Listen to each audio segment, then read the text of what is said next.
Depuis combien de temps que tu es dans le métier maintenant? Ça fait 25 ans. Non. Ouais, j'ai 44 ans et j'ai commencé, j'avais 19 ans. Contrairement à ce qu'on pourrait penser, un bon manager, c'est quelqu'un dans l'ombre. Je rentre dans l'immobilier parce que c'est facile, je vais gagner de l'argent et là on se prend gifle sur gifle. En réalité, tout est dit sur ce métier, mais ça a été tellement dit qu'on ne l'entend plus. Quand tu es mandataire, tu fais une vente par mois, une vente tous les 2 mois, tu vis. Bah, si je fais ça à l'agence, je suis mort. Salut Arnaud. Comment tu vas? À l'ancienne. On est bien là, hein? Retour sur tes terres? Retour sur mes terres avec la grande rue de Sèvres. Ouais, là les gens voient pas, mais on a une vue sur l'ancienne agence, là où on a travaillé ensemble. On a traversé le trottoir entre-temps, mais elle est toujours là, en face de chez nous. Notre ancienne agence. Ouais, exactement. On a eu les grandes distinctions. Ouais, on a passé de très très belles années professionnelles et personnelles. Et voilà, c'est un peu de nostalgie en la regardant avec toi à côté, c'est de bons souvenirs.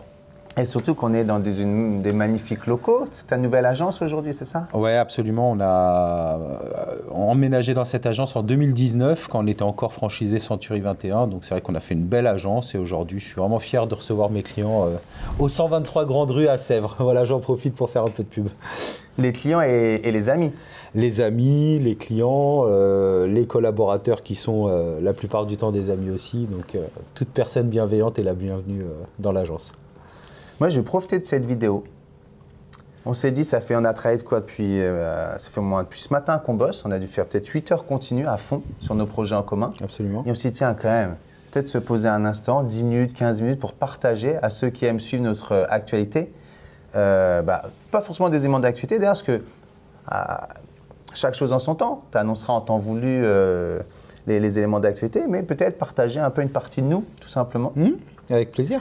Et je voudrais profiter de te remercier parce que dans une partie de nous, tu as pris un gars en cité HLM qui connaissait rien à l'immobilier, qui connaissait ni la ville, ni rien. Et tu te dis, bah tiens, pourquoi pas? Et je sais que tu ne l'as pas fait qu'une fois. Tu es comme un révélateur de talent, Christophe, aujourd'hui. C'est quelque chose que j'entends souvent dire et que je confirme et que j'affirme et que je fais véhiculer comme message. En fait, on pourrait dire, tiens, Christophe, c'est le mec qui donne sa chance, un petit peu en quelque sorte. Est-ce que c'est le cas? Est-ce que tu l'abordes comme ça ou ça se fait au gré du vent finalement? En tout cas, j'aime bien le penser, que j'ai pu donner leur chance à un certain nombre de personnes, et y compris toi. Après, quand tu le présentes comme tu le fais, j'ai pris un mec qui connaissait rien, etc. Non, j'ai pris un mec qui avait énormément de qualités intrinsèques, qui était très motivé, qui avait envie.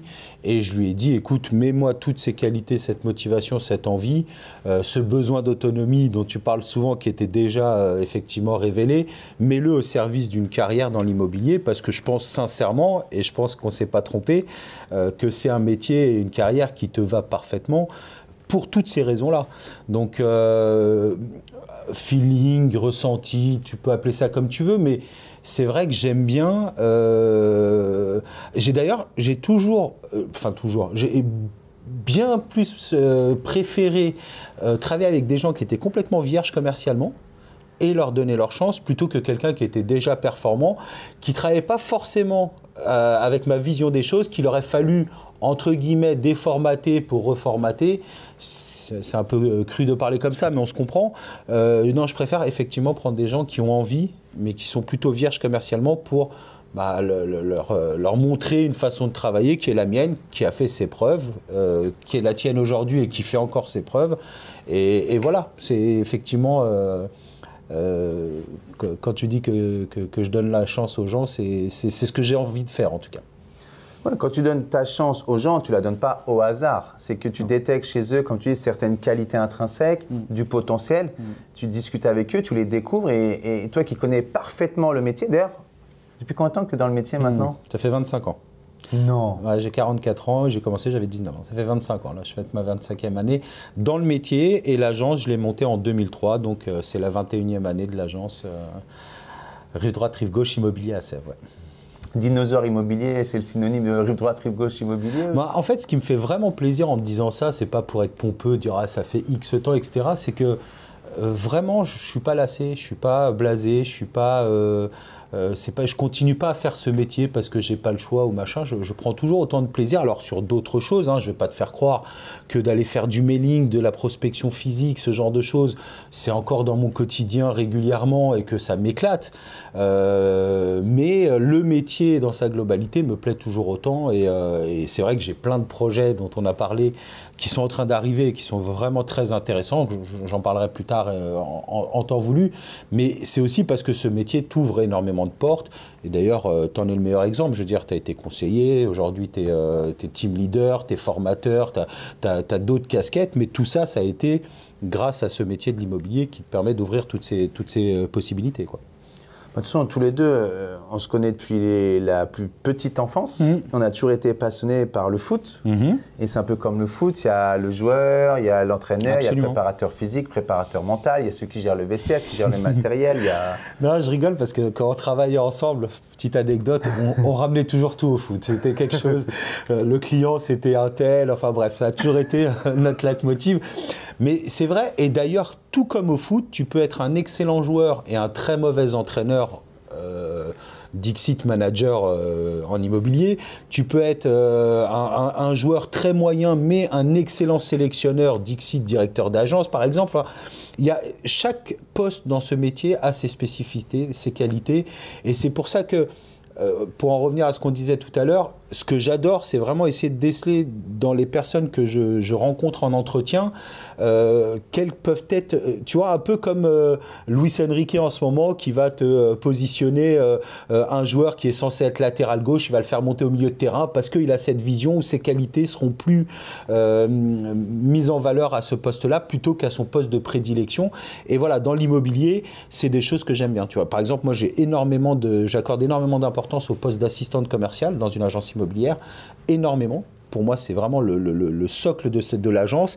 Et j'aime beaucoup reconvertir d'anciens conseillers ou ce profil-là en assistant commercial parce qu'ils ont les qualités commerciales qu'il faut, mais ils ont aussi des qualités administratives, de relationnel avec l'équipe et avec les clients. Et c'est un poste qui est c'est un peu le numéro 6 au foot pour reprendre notre analogie dans ce sport. Agent immobilier, sport collectif ou sport individuel ?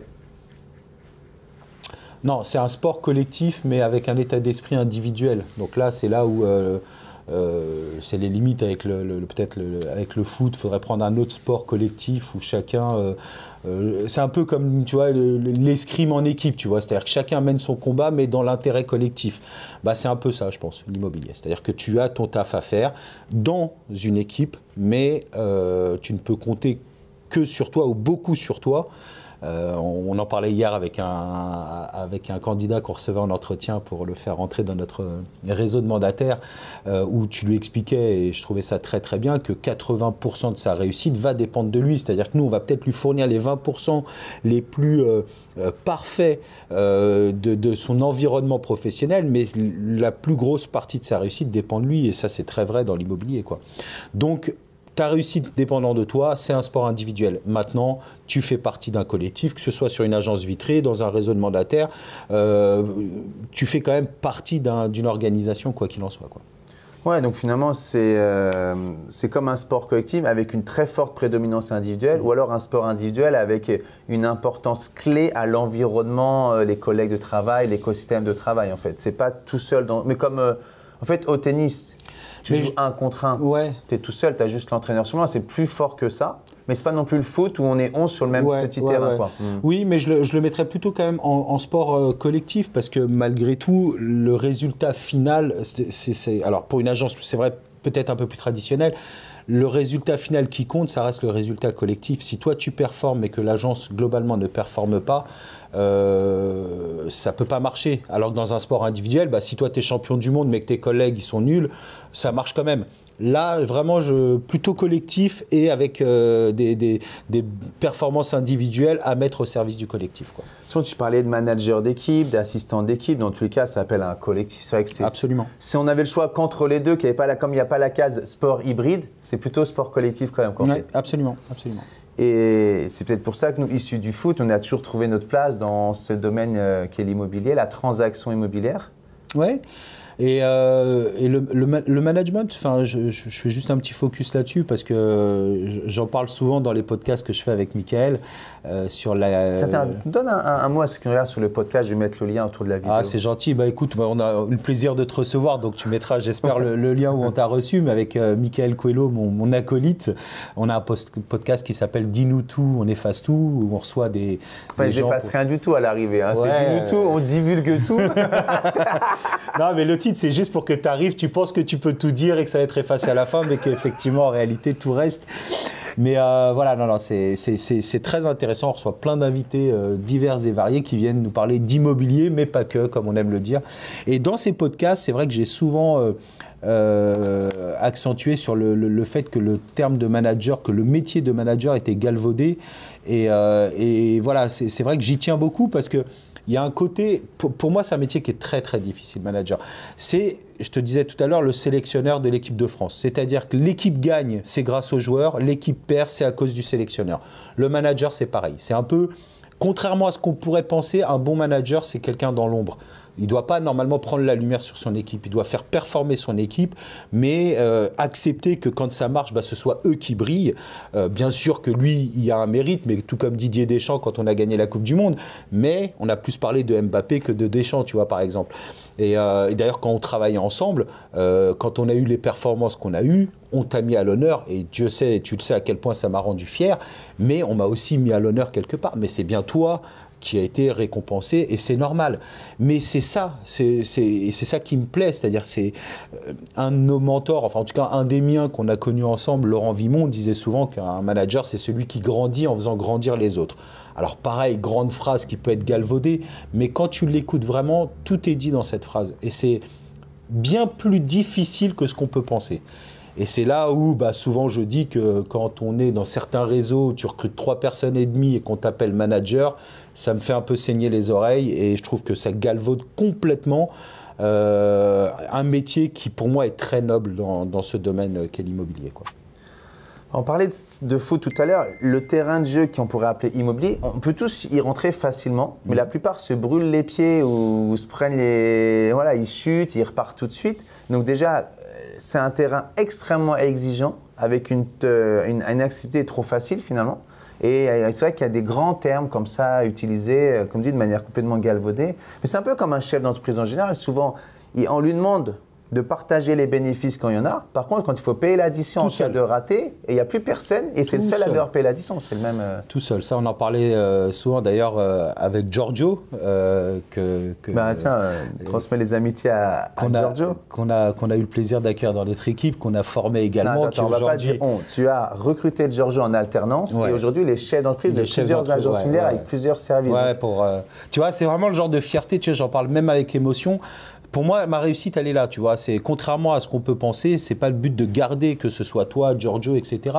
Mais quand toi, tu vas reproduire dans le Chablais les réussites que tu as faites à Sèvres, ça me rend fier. Quand Giorgio monte ces 3 agences qui performent de manière exceptionnelle, ça me rend fier. Aujourd'hui, on est associé d'ailleurs dans une de ces agences, donc tu vois bien qu'on a gardé toute cette relation. Il a aussi cette reconnaissance. Ça, c'est un peu de ce dont je me nourris. C'est vrai que j'ai la chance aussi d'avoir travaillé avec des gens dont tu fais partie qui m'apportent cette reconnaissance et qui ont la classe de pouvoir effectivement me mettre en valeur comme tu es en train de le faire dès qu'ils en ont l'occasion. Donc tout ça pour te dire que on était sur le métier de l'immobilier, sur Giorgio. Pourquoi je t'ai parlé de Giorgio, excuse-moi? Non, parce que avec lui aussi, tu étais révélateur de talent.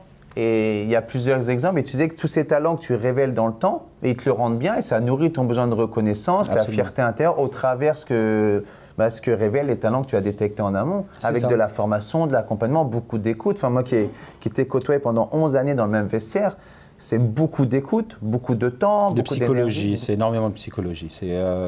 Mais qu'on soit conseiller, manager ou directeur, je pense que tout ce qui est humain, psychologie, pareil, des notions qui sont complètement galvaudées aujourd'hui, mais c'est la réalité même de ce métier. On est en contact permanent avec l'humain, que ce soit nos collaborateurs, nos collègues, nos clients, nos vendeurs, nos acheteurs, les notaires, les banques, les courtiers. En permanence, on crée de la relation humaine. Si on n'aime pas ça, on ne peut pas faire ce métier. Ça, c'est fondamental. Ça ne suffit pas, mais c'est indispensable. Donc, mais après, voilà, oui, c'est vrai qu'il y a beaucoup de gens qui rentrent dans ce métier, pas forcément beaucoup qui restent ou qui performent, pour plein de raisons qu'on peut développer, si tu veux, forcément rapidement. Mais je pense que la principale, c'est que on ne mesure pas forcément l'effort qu'on doit faire avant de performer. Je crois qu'on a l'impression que c'est facile, un peu comme... C'est humain, hein, moi je regarde un skieur, alors que j'ai jamais fait de ski de ma vie, je regarde un skieur faire, ça a l'air facile.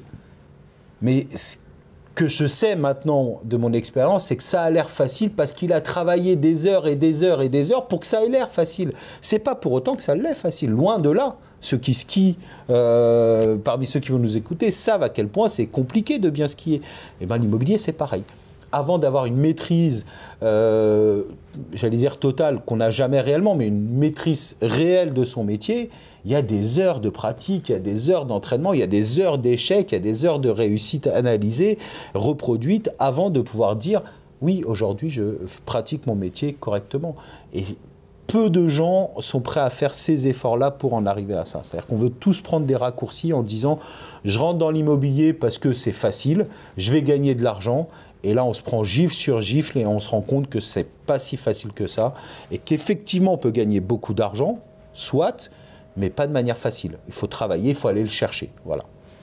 Oui, et puis la notion de beaucoup d'argent, à quel prix est allée surtout sur les premières années? C'est-à-dire qu'un agent immobilier, la première année, il tu ramènes au tarif horaire, t'es smicard. C'est même pas. Souvent la première année, la deuxième année, t'es smicard, la troisième année, un peu plus. Et pour avoir un train de vie au-dessus de la moyenne en France, c'est plutôt après la troisième année, quand tu as traversé ces 3 premières années, donc plus de 100 jours, plus de 100 nuits à être dans le bain de la difficulté finalement. Et quand on sait que peut-être 70% des gens qui rentrent dans l'immobilier ne voient jamais cette troisième année, tu vois bien que du coup, malheureusement, on goûte peu à la performance et au succès. Il faut être vraiment déterminé, il faut vraiment s'investir sur du moyen-long terme si on veut performer. J'ai aucun exemple, en tout cas, en 25 ans, comme tu le disais tout à l'heure, de gens qui ont réussi vite et facilement. J'ai aucun exemple à te donner. Des gens qui ont réussi, j'en ai, tu en es le meilleur exemple. On a travaillé 11 ans ensemble. Et c'est sur la fin de notre collaboration que tu as réellement récolté les fruits de 4, 5, 6 années de labourage du secteur. J'ai des anecdotes où les gens m'appelaient en me disant vous pouvez dire à votre collaborateur de ne pas sonner toutes les 3 jours. Si je vends, je vous appellerai, mais laissez-moi tranquille, s'il vous plaît. Voilà. C'est caricaturé, mais c'est une des anecdotes qu'on a connues. Voilà. Ouais. Mais je ne dis pas aux gens qu'il faut sonner tous les 3 jours chez les gens. Mais c'est cette récurrence d'action, c'est cette... on prenait souvent l'exemple du laboureur, du paysan, mais c'est un métier de paysan. Tu laboures le terrain des heures et des heures et des heures avant de récolter, au début, effectivement, comme tu disais, des petits fruits. Et puis, au fur et à mesure, la récolte, le terrain est de plus en plus productif et la récolte est de plus en plus abondante. Mais tout au début, tu récoltes rien, puis peu, un peu plus, et après, tu te régales. Mais après, tu te régales. Tu sais qu'il y a un truc qui m'énerve en ce moment, je te le partage là, on n'a même pas parlé aujourd'hui. Si on dit que pour réussir, il faut être bon en marketing, il faut être bon en communication, il faut être bon en relation. Mais on ne dit pas aux gens qu'il faut être bon mentalement, il faut établir de la constance, de la discipline, de la régularité. Il faut accepter de travailler pour rien pendant au moins une année. Ce n'est pas assez répandu ce genre de message. Donc les gens, ils viennent, oh, moi je suis motivé. Qu'est-ce qui fait que tu es motivé? Tu sais, la motivation, c'est un truc, on en parlait encore hier. C'est quelqu'un qui est motivé, qui est prêt à tout. Souvent, c'est le même qui passe du tout au rien, quoi, finalement. Oui, parce que c'est ce qu'on disait au fameux candidat qu'on a rencontré hier. À la motivation, on préfère largement la discipline qui, elle, effectivement, qu'il pleuve, qu'il vente, qu'il neige, elle est constante. Alors que la motivation, tu peux être effectivement à plus 100, mais pour X, Y, Z raison, tu t'es démotivé, tu es moins motivé, tu n'es plus motivé du tout. Alors que la discipline, c'est le principe même que même quand tu n'es pas motivé, tu y vas. C'est la définition de la discipline. Et dans ce métier-là, ce n'est pas de la motivation qu'il faut, c'est de la discipline, de la rigueur, de la constance, de la force mentale, comme tu disais. Et ça, je suis d'accord avec toi que ce n'est pas assez répété et su. Ce qui génère beaucoup de déception pour des gens qui rentrent dans le métier et qui ne s'attendaient pas effectivement à ce que ce soit aussi dur. Ça, c'est une phrase que j'ai beaucoup entendue chez mes collaborateurs. Je ne pensais pas que ce serait aussi dur. Ouais. Mais oui, mais c'est difficile aussi de les préparer Tu sais, c'est un peu comme les parents avec les enfants. T'as beau leur dire que la vie est dure, tant que tu t'es pas frotté à la vie, tu peux pas vraiment le savoir. Bah là, ouais, le métier est dur, mais en même temps, tant que tu t'es pas pris une gifle par un vendeur ou une déception par un acheteur, ou tu penses que tu as fait une vente et pour une broutille, ça casse et tu as 15-20 000 euros qui cassent d'un coup comme ça, tant que tu l'as pas vécu, tu peux pas te rendre compte à quel point c'est difficile, effectivement.